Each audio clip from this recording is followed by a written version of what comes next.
tell me about your journey through Cambridge and becoming Managing Director? Yeah, sure. So I started in 2011 as a gas and building service engineer down in the southwest, and then more recently, back last year when our MD retired, I took over the reins as Managing Director of Cambridge, which was an extremely proud moment for me. I mean, it's a great case study for, I think, what the company stands for, really. Cambridge Maintenance is a wonderful business. It's very authentic. We're a nationwide company. We deliver M&E across the whole country. And we've got wonderful teams who are local engineers, local contract managers that know their customers, that know the people. We have a really positive culture here at Cambridge. We like to think that we're kind of best in class in terms of technical expertise. Our ability to link what our supply chain are doing and the innovation they're able to bring within the industry. We've got fabric engineers as well, which most other companies don't have. It's that delivery of, if you require it, we are able to service. We are extremely flexible. We don't just react and try and put a plaster on a problem. We will react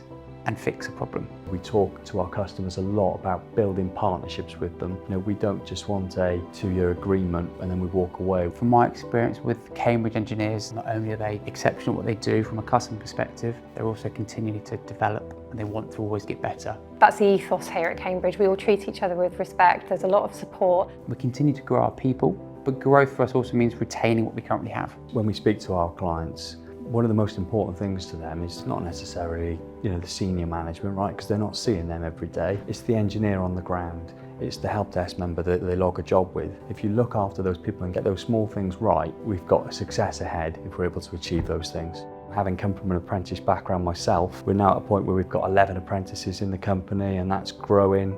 And I think it's wonderful to be able to give back to the industry, bringing new people in. I feel like if we look after our people, then they will look after our customers, which looks after the business ultimately.